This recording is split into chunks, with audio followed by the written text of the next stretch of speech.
The death toll across Turkey and Syria following Monday's earthquake has reached 28,192. Turkey's death toll climbed to 24,617, Turkish Vice President Fuat Oktay said in a news conference Saturday. In Syria, the total number of confirmed deaths stand at 3,575, including 2,167 in rebel-held areas in the northwest, according to the White Helmets Civil Defense Group. An additional 1,408 deaths have been recorded in government-controlled territories, according to Syrian state media, which cited the country's health ministry. Recovery in Turkey after the devastating earthquake has now entered the humanitarian phase, according to Jamie Lesueur, the head of emergency operations at the International Federation of Red Cross and Red Crescent Societies. As his team moves on from search and rescue operations, the greatest needs for those affected in Turkey continue to be food, health, and water, Lesueur told CNN. From Gaziantep. Turkey has had many earthquakes. This list includes any notable historical earthquakes that have epicenters within the current boundaries of Turkey, or which caused significant effects in this area. Overall, the population in major cities like Istanbul resides in structures that are a mix of vulnerable and earthquake-resistant construction in earthquake-prone areas. All buildings built to 20th century standards may be dangerous, but following the 1999 Izmit earthquake, which killed over 17,000 people, a so-called earthquake tax was raised during the government of Bülent Ecevit. Initially thought as a temporary tax, it became permanent. The aim of the tax is to prepare for earthquake-related damage. In 2007, a new seismic code was written to protect against earthquakes in Turkey. However, it is alleged that builders often ignored the rules due to corruption. After the 2011 Van earthquakes, Prime Minister Recep Tayyip Erdogan said, "Municipalities, constructors and supervisors should now see that their negligence amounts to murder." In 2018, a zoning law gave amnesties to some unlicensed buildings and some with unlicensed floors. Further resilience over the 2007 code was mandated in the 2018 Turkish Seismic Code, which took effect on January 1, 2019. Improvements included design supervision and site-specific hazard definitions, and for new buildings in vulnerable regions required rebar and high-quality concrete. Beams and columns in those buildings must be in the right place to properly absorb shaking. The code is said by foreign experts to be very modern and similar to U.S. codes. However, these 21st-century building codes were not very well enforced. Poor enforcement of seismic codes was a contributing factor to the devastation of the 2023 Turkey-Syria earthquakes, in which over 20,000 people died. There were high incidences of support column failure leading to the pancake-type collapses, which complicates rescue efforts.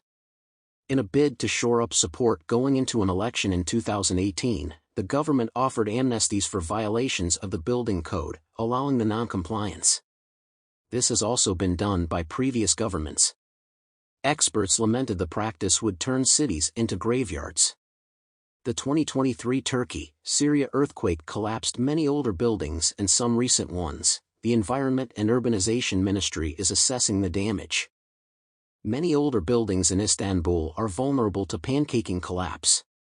Retrofitting old buildings is possible but expensive. Although over 3 million housing units were strengthened in the 2 decades before 2023, as of that year many apartment blocks do not meet 21st-century standards. Devastating earthquake strikes Turkey and Syria. The world was shocked to learn about the massive earthquake that struck Turkey and Syria on Monday, causing widespread destruction and loss of life. The death toll across both countries has now reached 28,192, with 24,617 confirmed deaths in Turkey and 3,575 in Syria.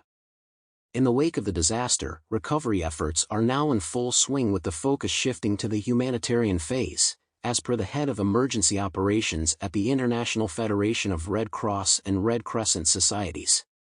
A history of earthquakes in Turkey. Turkey is no stranger to earthquakes, with a long history of devastating earthquakes that have claimed many lives and caused widespread destruction.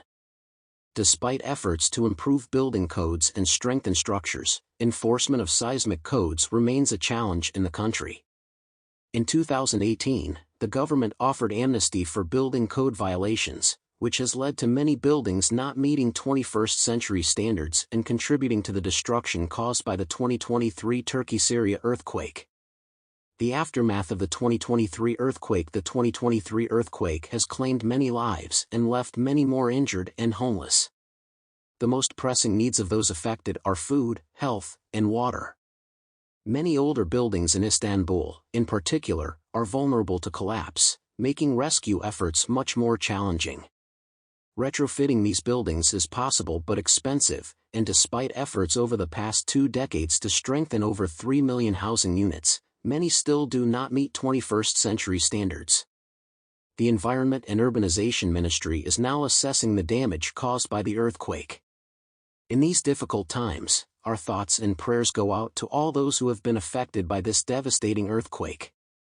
We pray for strength and comfort for those who have lost loved ones, and for a quick and full recovery for the injured. We also pray for the rescue and aid workers who are working tirelessly to help those in need. Let us come together as a global community and support those who have been affected in any way we can.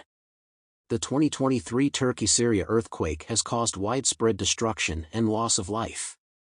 As we come together to pray for those affected, let us also remember the importance of proper building codes and enforcement to prevent such devastating disasters in the future.